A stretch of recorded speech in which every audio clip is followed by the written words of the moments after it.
your generation.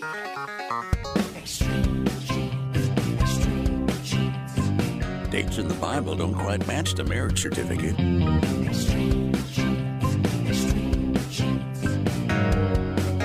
Uh-oh.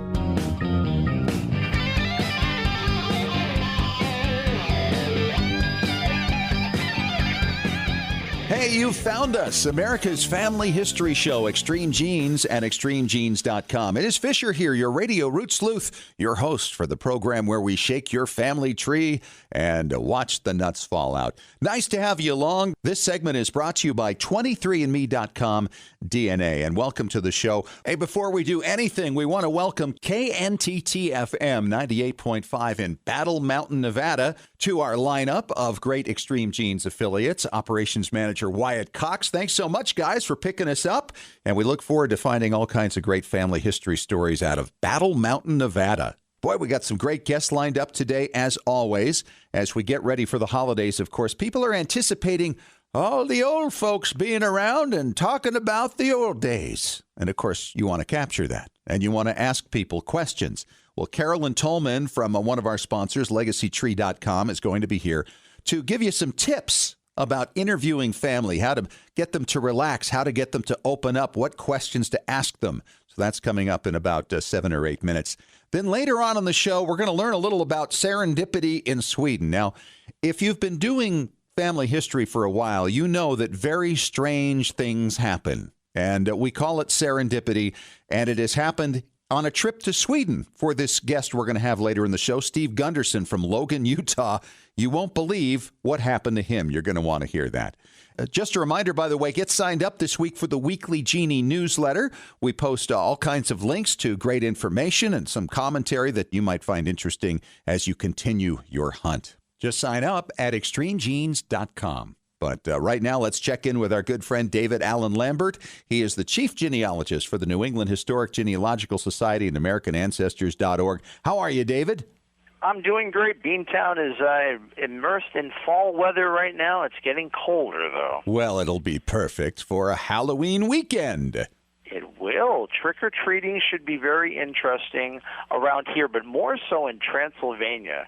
My first story for you is from Airbnb, which is working to do a promotion. You can go out to Transylvania and stay in a castle owned by Jonathan Harker, who is the great-grandson of Bram Stoker, who authored the Great Dracula. That would be the best Halloween ever. That would be awesome because you're able to stay in this luxurious velvet-trimmed coffin. Talk about being snug in your bed. Now, the rules simply are no garlic, right? Garlic-scented items. Yep, can't have that. Please leave your silver jewelry at home. Do not cross the cutlery. In fact, for that matter, don't make anything in a cross formation. Of course. Close all curtains before sunrise. And the thing for genealogists, don't try to get a DNA sample if you meet Dracula. Right. That would be really bad. Bad form. Well, I'll tell you, the stories we talk about, Fish, every week, they go all over the globe. And this time we're going to southeastern Turkey, where Sahe Tayarak, we're not even sure exactly how old she is. Or how to say her name, really. But her kids range from age from 90 to their 60s, and she has over 430 grandchildren. 430? Her oldest grandson is 70 years old, and the youngest one is only 2. You know, I'm thinking from the story that there must be great-grandkids involved in that, because when you're talking about 70-year-old grandkids and 2-year-old grandkids, there's got to be greats in there. Something's being lost in the transmission here, don't you think? Well, why don't we say from these children, she has over 430 descendants. Yes, I think that's more reasonable, but that's incredible. And they don't know how old she is. That's the thing that's so amazing about this. I know, because they said that her birth wouldn't be recorded because that part of Turkey wasn't registered until 1945. But I'll tell you, my hat's off to her, and I would hate to have to knit all of those booties for all those babies. or keep track of the birthday cards you got to send out. I mean, we're having trouble how to pronounce her name. Imagine how it is for her to remember all of their names. Yes. Well, the next story brings us a little further northwest. This goes into England, where the 21st century is meeting funeral homes. The local council in Bolton, England, has decided to install cameras in their funeral parlors. This way, mourners who can't make it to a service can actually live stream these somber events. How do you feel about that, Fish? I think that's a good thing, especially if people are out of the country or far away or can't attend. It's a great way to go. And, of course, they're making it where you have to actually log in and people give you permission to be able to see it. So it's not like you or I could watch a funeral in Bolton, England whenever we want. I would hope that somebody wouldn't have that macabre hobby that they would just want to channel surf for funerals to attend. But right. I used to know a lady in my town that would go to every funeral at the funeral home with the hopes of basically having snacks afterward. Oh, boy. So, yeah, there are some interesting people out there. So this will probably be even more commonplace. I remember about 20 years ago seeing that they turned an old drive-in restaurant into a drive-in funeral home, and that after hours they would prop up Grandpa, and you could drive by the window and see him in the teller window. So here's the technology. Yeah. Well, this week's genealogical tip for me is an interesting chart that you may have not tried, and then also another conversation when interviewing relatives, a height chart. Not just to track your kids on the edge of the paneling in your house, but how about asking your cousins about their kids' heights, their grandchildren's height? Anybody who has stopped growing, essentially, record them, and you can see how your family tree ascends or descends. So that's a fun little tip to try. Yeah. Are we getting taller or are we getting smaller, right? Exactly. Well, my brother's 6'7". He's my half brother, and I'm 5'10.5". So I think I didn't have enough vitamins or something as a kid. This brings me to our guest member database. AmericanAncestors.org offers a free guest member database, and this week's is brought to you by NEHGS and Familysearch with our collaboration, and it is the 1930 United States Census. So log in, become a free guest member of NEHGS on AmericanAncestors.org, and try it out. All right, David, always good to chat with you. Have a great week. We'll check in with you again next week. All right, talk to you soon, my friend. And coming up next, we're going to talk to LegacyTree.com's Carolyn Tolman, and she's got a lot of tips for you on interviewing those senior family members. The holidays are coming up. There's some great stories to be had. It's on the way in 3 minutes on Extreme Genes, America's Family History Show.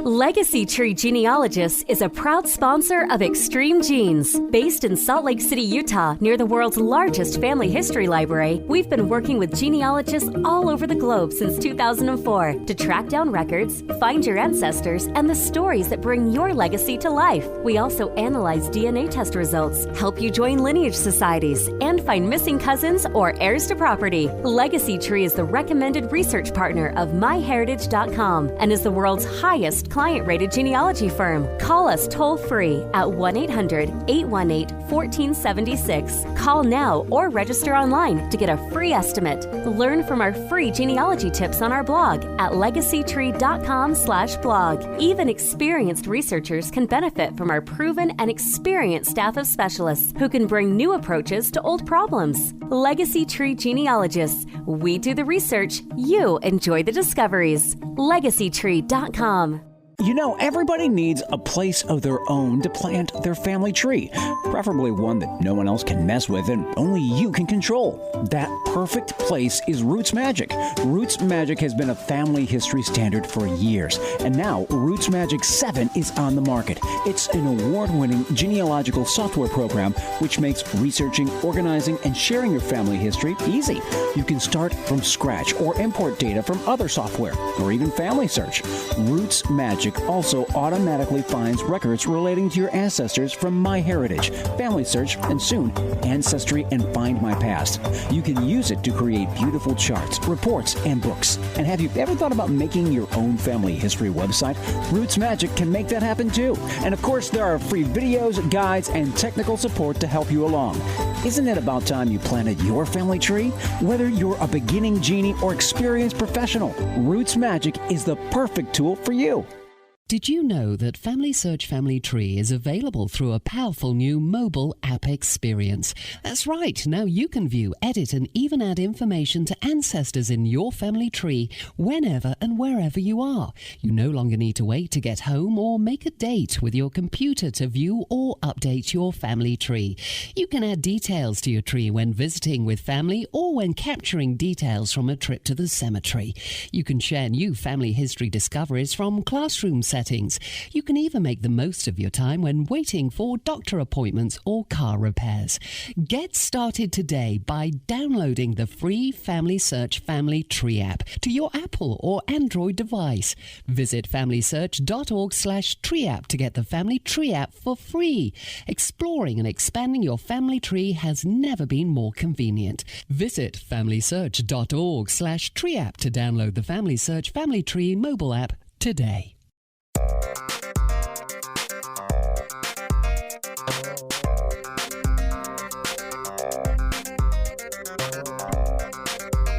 So I remember the first time I ever sat behind a microphone, 15 years old, in a little radio studio in Connecticut.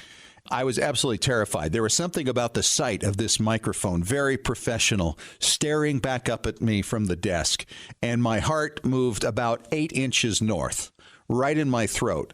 And I was trying to do my first broadcast. And I think about what it's like now for people who want to interview their relatives. They get nervous doing the interviews. The relatives get nervous answering the questions, not knowing what they're going to be asked. And so today on Extreme Genes, America's Family History Show, I thought we'd bring in Carolyn Tolman. She's a project manager for one of our great sponsors, LegacyTree.com, to talk about this idea of making it a little bit easier to interview your relatives, especially because it's the holidays. Welcome to the show, Carolyn. Thank you very much, Scott. Glad to be here. This has been something we've talked about periodically with Tom Perry when we talk about preservation and the like. And he gets into the technical sides of cutting the noise down in the room and very important things and what kind of equipment is best to use. But there's so much more to it. You have to be something of a technician, but you also have to be something of a journalist. What do people want to know? What might they be willing to answer? You have to be something of a psychologist because you have to ease their minds, and maybe they have to ease yours because you're nervous about what to ask them. So where do you start? Let's get your take on this entire situation, Carolyn. I think there's great value in interviewing your own relatives who are already comfortable with you.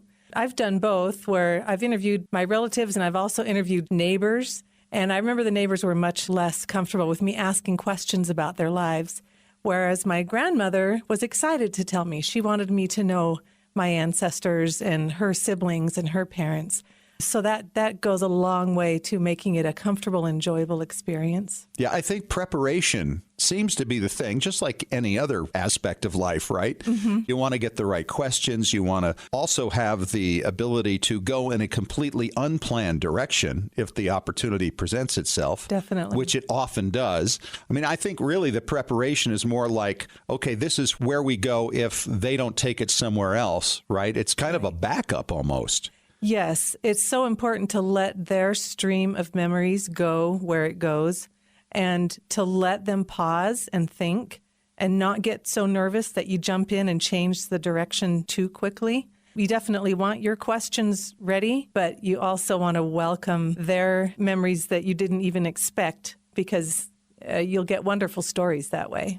And it's interesting. I think it depends on what part of the country you come from. I think coming from the East, I certainly am very well aware that people love to talk all over each other. They interrupt each other. They complete people's sentences. And there's a challenge with that. So if you have that tendency, no matter where you're from, you have to kind of put that on hold. Don't try to fill every moment. You want to shut your mouth and wait, and don't be afraid of the silence. Yes, I've noticed on TV, like with news reports, the broadcasters tend to do a lot of talking, where they try to set up the interview. But I think with a family history interview, you want to talk as little as possible. And even if you're saying, too many times, it interferes. You want to nod. Yeah, use your gestures, smile, and feel comfortable enough yourself that they will pick up on that and also be comfortable. Absolutely. Now, let's talk about questions a little bit. And I know that there are great places to get questions online if you have no ideas of your own. And some people are just completely lost when it comes to that idea. Well, what do I ask them about? And I think it's the kind of thing where you want to look back on their lives and think, well, when they're gone, what will I wish that I had asked them about how they met grandpa or grandma, right? What those circumstances were. Yeah. What were their parents like or grandparents? What do they remember about some of the oldest people in their families? Yeah, they may be your last link to some of those clues to their ancestors farther back. So for sure, ask them about their grandparents. I think it's just the personable stories that share their personality, asking them questions about their childhood. What did you do after chores were done on Saturday afternoons? Tell me about your favorite pets. How did you do homework at your house? I remember my grandmother talking about how her mom would set out popcorn and make the kids sit around the kitchen table and create this atmosphere of warmth. And just her describing that scene to me means so much. So just getting those descriptive details that kind of round out their life and fill in between the dates of birth, marriage, and death. Right. The courtship, too, of course, is always a fascinating thing. And I think most people really enjoy talking about that and remembering what it was that attracted somebody to somebody else and the circumstances of their meeting and some funny things that may have happened during that time. We love to have our parents over for an evening, and we make sure our kids are there. And we asked both sets, my husband and I, about their courtship, and to have both of them there and share their version and laugh and say, well, that's how you remember it, but here's what I remember. Do you separate them? We don't separate them. We love to get that interaction where they're like, no, let me fill in that story. Change it a little bit. Well, I find that even between my wife and myself now about things that we experienced together. I mean, we remember it differently. Yes, very different perspectives. So where do you get your questions? Oh, I majored in family history. We had lists given to us then. You know, you Google lists to ask and you'll find all kinds. Probably Familysearch.org has a good list. I'm sure the blogs of Ancestry.com or MyHeritage.com would be great places to go. Absolutely. So when you think about the setup for this, do you have microphones specific for them or do you just use your cell phone? I think our cell phone most often, especially if it's a seize the moment situation. As long as you know they won't mind, maybe you shouldn't even tell them you're recording if that's going to make them uncomfortable. So a smartphone is great. We also have a nice digital recorder that we use on those planned evenings. So just audio? Just audio. Mm-hmm. Video is wonderful if you're going to set that up. Again, the smartphone has the video capacity. If your relative is okay, you could set up a camera on a tripod and get that going. Have you seen this with relatives, though, where they see the camera and they immediately start to withdraw? Yeah, they get uncomfortable. I remember my grandmother, when I interviewed her back, this was just a cassette recorder, and she kept saying, do you want to turn that thing off while I think about this?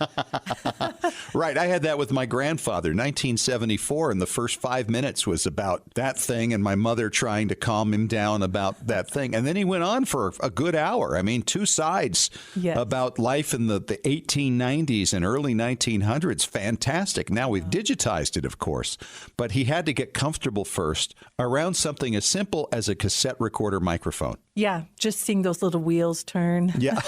really made them nervous. I think so. And I think that's part of the challenge. Not everybody is a performer. And sometimes it takes a little bit of time. And that goes back to your earlier point about just closing your mouth, allowing the silence, and letting them have time to think and then come out with what they have to say. Because you can edit all that later. Definitely. You know, that makes a huge difference. What's the most surprising story that you've actually gotten from somebody in person who maybe went back and said, wait a minute, maybe I shouldn't have said that? I just remember my grandma telling me about growing up and her mother not having a Christmas tree every year because she didn't think it was important. You know, I do have relatives who have had difficult lives and have made decisions that have had a lasting impact that they regret. And they want to share that story with us who are trusted relatives, but they don't want it to get out among extended family or social media, heaven forbid. And they're very nervous about sharing that. Well, they probably should be, though. I mean, the reality is once they're gone, there is no control over that audio. Yes. Right? Because the dead have no legal rights to privacy. You would hope they would explain that to the people who will be left behind so that we manage it according to their wishes. If possible. But, again, what happens when the next generation has it? And then does it matter? I mean, that's the thing. Right. It's a great challenge when you consider those things, and you have to be respectful of some of those more sensitive things. I think everybody has something that they're not real proud of. Definitely. At some point or another, and so we have to watch for that. I love the idea of seizing the moment, because I think most of the interviews that I've ever done have been pretty much long form. You do a half an hour or an hour with somebody and really delve into all kinds of different things. But for places where you can post audio, such as Familysearch, they can only take small snippets at a time right now. Right. And it might be good to just do them almost a question at a time and 5 minutes at a clip.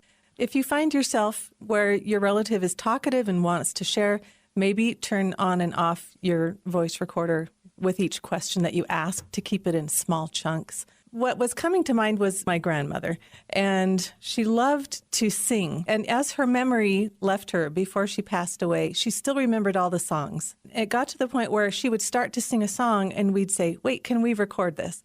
And just to catch her singing that song and then share it was a wonderful little gem in a very short amount of time. That's another good point, by the way. Yes. Don't hold up your cell phone if you're doing video in a portrait style. Oh, right. I think so many people still do that. If you look on YouTube, you'll see an awful lot of videos where it's portrait style and there's something else on the left and right to fill in the space. You need to do that landscape. Now, landscape is going wide. The long way. Yes. Yeah. That's the way you've got to do it. Otherwise, it gets very narrow and it won't come out so well. I just think any way you do it, long form or short form, planned or seize the moment, it's so important to record and at least listen to our relatives now while we have the chance, because you never know when they will pass away or they will lose that precious memory of theirs. And there's so much you can do with it now to share it with your family. And I guarantee you this, no matter how much you record, no matter how much you ask them, when they're gone, there's going to be a lot more you wished you had. Carolyn Tolman, thanks for joining us. She's with LegacyTree.com. And this segment has been brought to you by RootsMagic.com. If you've been on the hunt for any time at all, you probably know by now that very strange things happen when you do your genealogy. We call it serendipity.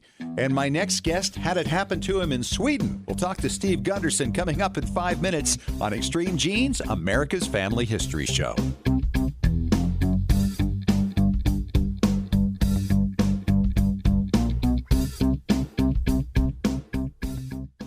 Scientific studies have proven that youth who know even a little bit about their family history perform better academically and have a greater sense of personal confidence and stability. Genealogy is its own incredible superpower that arms our children with super strength. But how do you get your child or grandchild interested in studying their family history? That kind of stuff is just for grandmas, right? Not anymore. ZapTheGrandmaGap.com leaps the generation gap in a single bound. Author Janet Hovorka provides you with useful and timely advice on helping the young people in your life become engaged in their own family history. Janet has an entire collection of books to inspire the young and the young at heart in fun, interactive ways. She also offers creative tips and advice on her blog and in her free weekly newsletter. Stop by ZapTheGrandmaGap.com today to sign up for Janet's free email newsletter with 52 weeks of easy tips, free downloads, and order your set of resource books and workbooks. Looking for an easy way to show off your family history and share it with your family? Family Chartmasters offers beautiful custom pedigree art pieces and inexpensive family reunion draft charts in any design or size that fits your needs. With a free consultation at FamilyChartmasters.com, you can get started creating a new family masterpiece. Family Chartmasters has over 11 years of experience in creating and printing family charts. They can print any style genealogy chart from any genealogy file and can create exactly what you're looking for. You'll work with a specialized and talented consultant whose goal is to make you happy. Decorative charts make fantastic gifts for all occasions. And with Family Chartmasters' option of ordering duplicate charts at half price along with your original purchase at full price, you can afford to give a family heirloom to each member of your family. Contact Family Chartmasters today at FamilyChartmasters.com for your free consultation. Family Chartmasters will give the greatest care to your family history.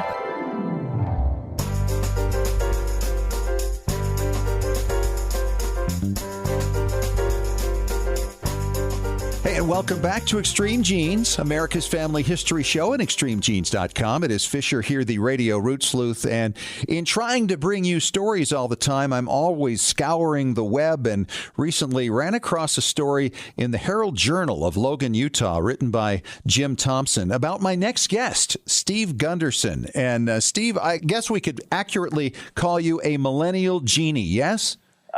Yeah, I suppose that's a good way to put it, yeah. You know, we're always hearing that there aren't a lot of millennials who get into this, but you did particularly early, had a great interest in it, apparently through your grandmother. Let's talk about this amazing journey that you had that took you back to Sweden. Where did all this start? Well, when I was a kid, my grandma, growing up, used to tell me a little bit about some of the ancestry that we had in Europe, and in talking with her about it, it made me always want to go travel there with her. So when I was younger, I remember promising a few different times that I would love to take her to Europe when I got old enough. But unfortunately, when I think I was about 21 or 22, serving a church mission in Mexico, and she passed away and didn't get the opportunity to do that. One of her friends found out that she had a grandson that was in Mexico and was also of Swedish descent. So she decided that she would start writing to me, and we exchanged letters back and forth, and then when I got back to the United States, we talked frequently, and she also said that she would love to take me to Sweden someday to meet her family. Wow. Part of this was because she had never had any kids, was never married, and so we decided we'd kind of adopt each other and just kept correspondence over the years. How fun. So, yeah, you were adopted, basically. She must have known a little about your grandmother's background in Sweden. They must have talked about it a lot. Yeah, I'm not sure how much they talked about it, but I do know that they were definitely friends, and it was really special for me to have a Swedish grandma. And after a while of corresponding, though, unfortunately, I found out that she had passed away. And after that, I felt completely compelled to take a trip to Europe and see if I could discover where I'm from and where my ancestry is from. So did you start doing a little research before you went? I assume you must have had some background or some information that your grandmother had provided you at some point along the line. Yes, I did. I got in touch with some local family history consultants in Logan and definitely started doing some research to see where in Sweden my ancestry came from, and try to track down at least a few names of potential people that I could try to look for when I went there. What fun. Did you go alone? I went with a friend named Jason, and we decided to make kind of a Europe trip out of it and visited, I think, 4 different countries while we were there. Boy, that sounds like a great time. So you found the hometown. What is the name of the hometown in Sweden? The main city is Rättvik. I'm not sure how to pronounce it, Rattvik. And just outside of Rättvik is a smaller town, Rogerasen. Don't know how to pronounce that one either, but hey, you're doing great. Doing better than us. Yeah, anyway, that town is actually where I think about over 7 generations of my family had lived. Wow, that must have had an impact on you. Yeah, absolutely. When we got there, we drove into the town, Jason and I, and actually one of my adopted Swedish grandmother's name was Barbro. One of her niece's friends actually came with us to serve as a translator. This is kind of a traditional area in Sweden where there's a lot of older people that don't speak English, so we definitely used his help while we were there trying to track down the names that I was looking for. And the first thing we did when we came to Rättvik was go to the information center, which, this being kind of a historical town, there's an information center and also a museum and some other really historical buildings. So we went to the information center and told them what we're trying to do, and they kind of wished us luck. One interesting twist on the story is while we were just leaving the information center, one of the ladies at the desk shouted out to me before I walked out the door and said, "Don't be surprised if you find out that one of your ancestors has a similar interest in something that you do." We left and continued on. We went to one of the churches there in Rättvik, very historic, with a lot of graves all around it and even inside underneath the floor.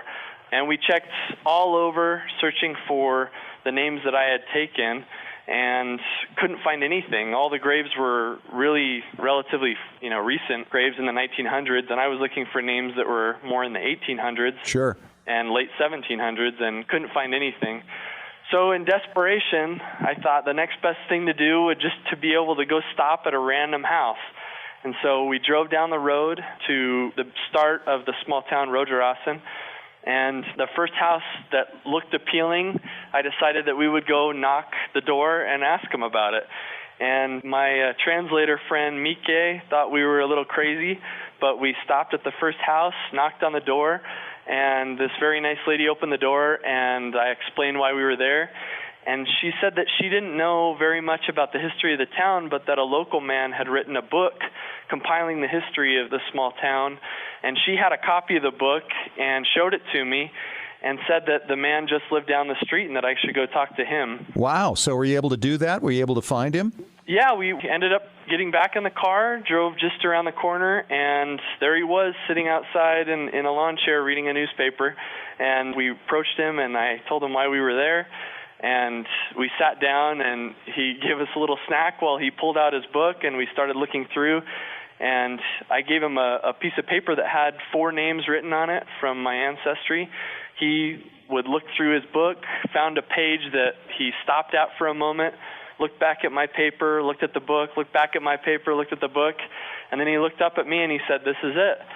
And the house that my ancestors had lived in was, in fact, there in that town, and he knew exactly where it was. And so I asked him if he could show me where the house used to be, and he said, "What do you mean, where did it used to be? It's still there." Yeah. So we got back in the car yet again, and he said he would take us there, so he jumped in the car, and we drove around the corner a couple blocks away, and we showed up at the house. Wow. So this lady that owns the house is an elderly lady that was actually friends of some of my relatives. Going back about 5 generations above my grandfather, there was a man who purchased this house with his wife back in the late 1700s, and him and his wife lived there and passed the house on about 3 more generations until this elderly lady's friend inherited the house. And she never ended up marrying or had any kids to pass the house down to. And so this elderly lady took possession of the house along with some really amazing treasures that were left in it. Incredible. What treasures?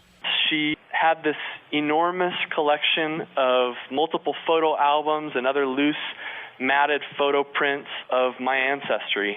These photos are beautiful. Many of them are artistic in nature. Some of them in some of the albums have names written below them, but they're photos that go back into the 1800s when a lot of photography technology was just being invented. Right. And it turns out that one of my relatives was actually a famous photographer that had multiple photography studios and had left this collection in the family, passed it down, and then it ended up being left in the house.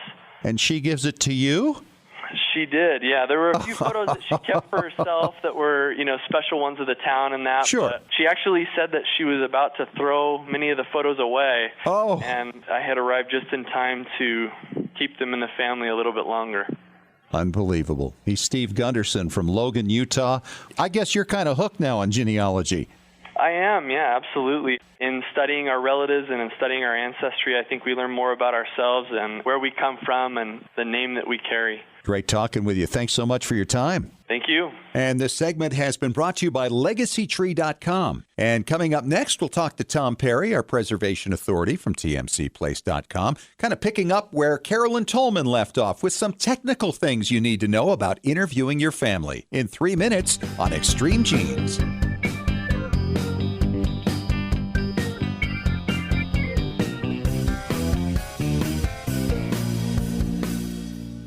Legacy Tree Genealogist is a proud sponsor of Extreme Genes. Based in Salt Lake City, Utah, near the world's largest family history library, we've been working with genealogists all over the globe since 2004 to track down records, find your ancestors, and the stories that bring your legacy to life. We also analyze DNA test results, help you join lineage societies, and find missing cousins or heirs to property. Legacy Tree is the recommended research partner of MyHeritage.com and is the world's highest client client-rated genealogy firm. Call us toll-free at 1-800-818-1476. Call now or register online to get a free estimate. Learn from our free genealogy tips on our blog at legacytree.com/blog. Even experienced researchers can benefit from our proven and experienced staff of specialists who can bring new approaches to old problems. Legacy Tree Genealogists. We do the research. You enjoy the discoveries. LegacyTree.com.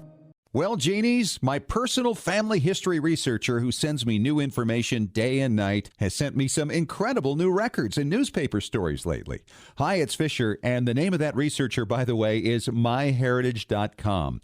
It's the hardest working service in genealogy, looking for records of your family 24 hours a day, 7 days a week. Yes, even while you're sleeping. How does it work? MyHeritage uses hundreds of algorithms to match your ancestors to over 5 billion records from around the world, and with 97% accuracy. That means no more wasting time figuring out whether or not a match really is a match. I hear from listeners all the time who are shocked with how much information is accurately found and then passed along. And now MyHeritage will translate your ancestors' names into English or any other language you like from foreign records. In fact, it works with over 40 languages. No one else does this. Whether you're a beginner or seasoned researcher, you need myheritage.com. Extreme Genes is sponsored in part by 23andMe.com, a personalized genetic service that helps you understand what your 23 pairs of chromosomes, your DNA, say about you. 23andMe.com gives you a snapshot view of your DNA with more than 60 detailed reports on your health, traits, and ancestry, plus tools to explore and compare your DNA with family and friends. 23andMe.com is the first and only genetic service available directly to you that includes reports that meet FDA standards. Here's how it works. Order your DNA kit from 23andMe.com. Provide your saliva sample from home and mail it back to a CLIA-certified lab. Then you'll be notified when your reports are ready online. You'll also receive ongoing reports as new genetic discoveries are made and as 23andMe.com is able to clear new reports through the FDA. See why more than 1 million people are experiencing their genetics with 23andMe.com. Order your DNA kit today at 23andMe.com.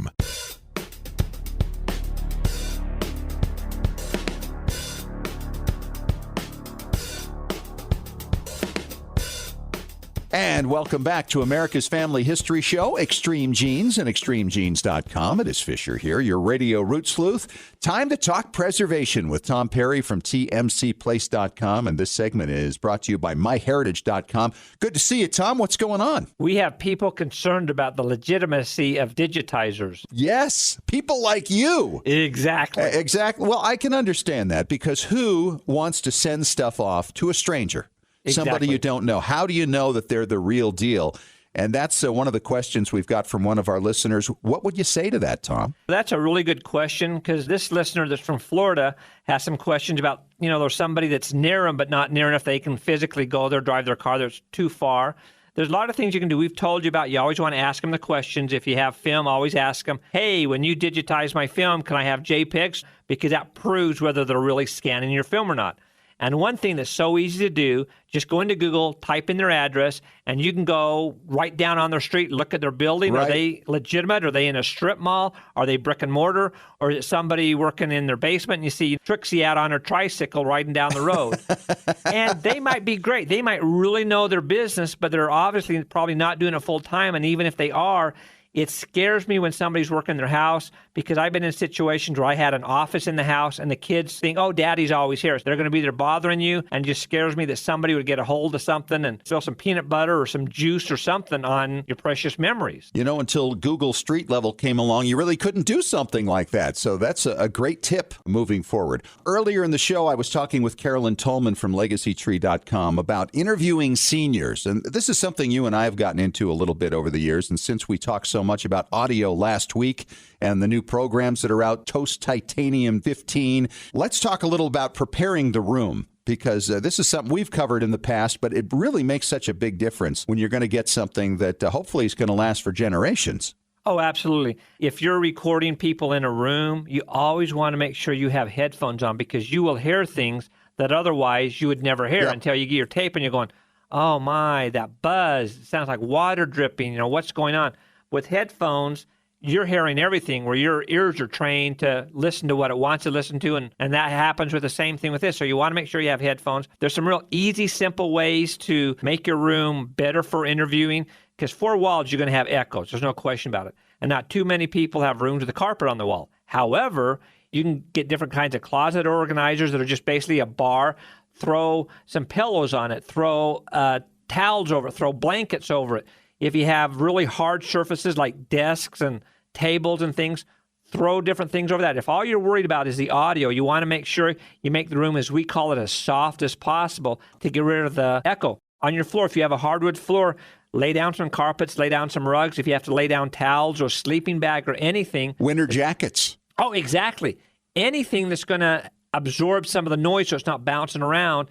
And then once you put your headphones on, you won't believe the difference. So whether you're recording them on your iPhone or a real nice system that you've rented from a local audio house, you want to always make sure the most inexpensive thing you have is your headphones. And then like we've talked about different kinds of mics, if everybody's sitting around a nice oak table, you want to use a PZM mic because it turns the table into a great big microphone.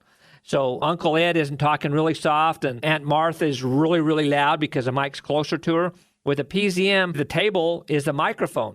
If you're just interviewing 2 people, you can see whether you want to do a shotgun-type microphone or cardioid-type microphone, and you can Google any of these to learn more information. If you have questions, write to asktom@tmcplace.com, and we try to get back to you instantly to make sure your room's set up nice, so once you've got all these interviews done, you don't have to spend a lot of time editing. All right, great tips and great reminders, too. What do we have coming up in the next segment? There's some more things about audio to make sure your machinery is also correct so you don't blow your interviews. Great stuff to make it better and better. It's coming up next with Tom Perry in 3 minutes on Extreme Genes, America's Family History Show.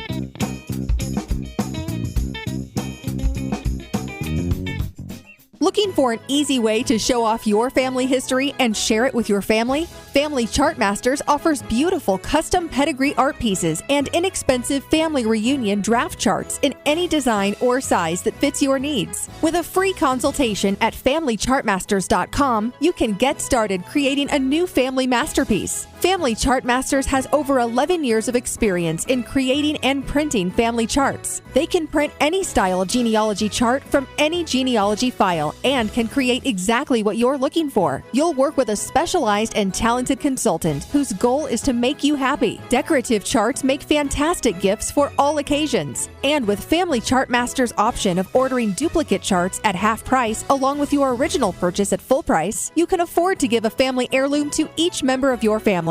Contact Family Chartmasters today at FamilyChartmasters.com for your free consultation. Family Chartmasters will give the greatest care to your family history. When was the last time you heard your grandmother's voice or saw your family enjoying life back in the 1950s or 60s? If the reason is you haven't known what to do with your old recordings, videos, and films, here's your answer. The Multimedia Center in Salt Lake City. We brought in a video project to the Multimedia Center, and overnight they duplicated it to DVD so we could meet our deadline. The Multimedia Center, 2870 East, 3300 South, Salt Lake City. Open Monday through Friday, 10 to 6. Call 801-483-1717 or go to transferduplication.com. Extreme Genes is sponsored in part by 23andme.com, a personalized genetic service that helps you understand what your 23 pairs of chromosomes, your DNA, say about you. 23andme.com gives you a snapshot view of your DNA with more than 60 detailed reports on your health, traits, and ancestry, plus tools to explore and compare your DNA with family and friends. 23andme.com is the first and only genetic service available directly to you that includes reports that meet FDA standards. Here's how it works. Order your DNA kit from 23andme.com. Provide your saliva sample from home and mail it back to a CLIA-certified lab. Then you'll be notified when your reports are ready online. You'll also receive ongoing reports as new genetic discoveries are made and as 23andme.com is able to clear new reports through the FDA. See why more than 1 million people are experiencing their genetics with 23andme.com. Order your DNA kit today at 23andme.com 23andme.com. Genies, it's Fisher with exciting news. The Weekly Genie, the official newsletter of Extreme Genes, is here. It's your Monday morning briefing on what's happening in the world of genealogy and family history and on Extreme Genes. Get all the details of jaw-dropping stories of discovery and keep up with the latest techniques in family history research. Get to know more about your favorite Extreme Genes personalities, and it's free. Sign up for the Weekly Genie now at extremegenes.com or the Extreme Genes Facebook page. And when you do, you'll receive David Allen Lambert's top 10 tips for beginning genealogists from the chief genealogist of the New England Historic Genealogical Society. Sign up today for the Weekly Genie.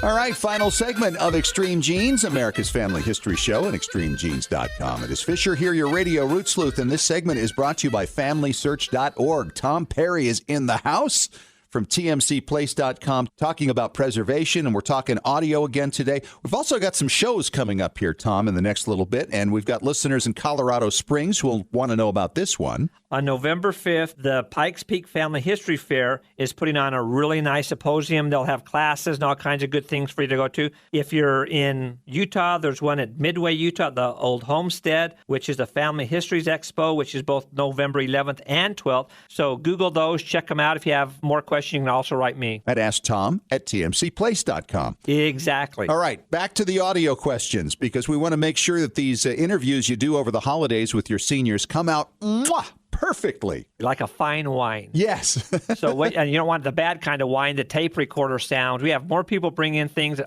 they hear the wee, wee, wee of the wheels. I've had people actually put pillows over them. You can do things like that. They're afraid to turn off their refrigerator. Yeah, but then the pillow starts going around and around and around. We can't have that. That's right. But, something simple like your refrigerator. Make sure your dishwasher's not going. Make sure there's not a TV or radio on in another room. There's just so many little teeny things that are going to make it sound better. Send your kids to the neighbor's house. Exactly. The neighbor's like 3 blocks away. But there's just so many different things that you can do. And like we said in the first segment, headphones is important. The stories that I could tell you about somebody plugs in a microphone to their iPhone or to their tape recorder, and they don't put on the headphones. And when they put the jack in, they didn't get it in all the way. Ooh. So the thing that it did when they plugged it in only halfway, it turned off the built-in microphone on their phone. So they didn't even get that. Plus the microphone that they had rented, they didn't get anything off of that, so all they have is lips moving and no sound at all. Could you imagine doing that for half an hour or an hour and then coming up with nothing, and Grandpa and Grandma say, we're done?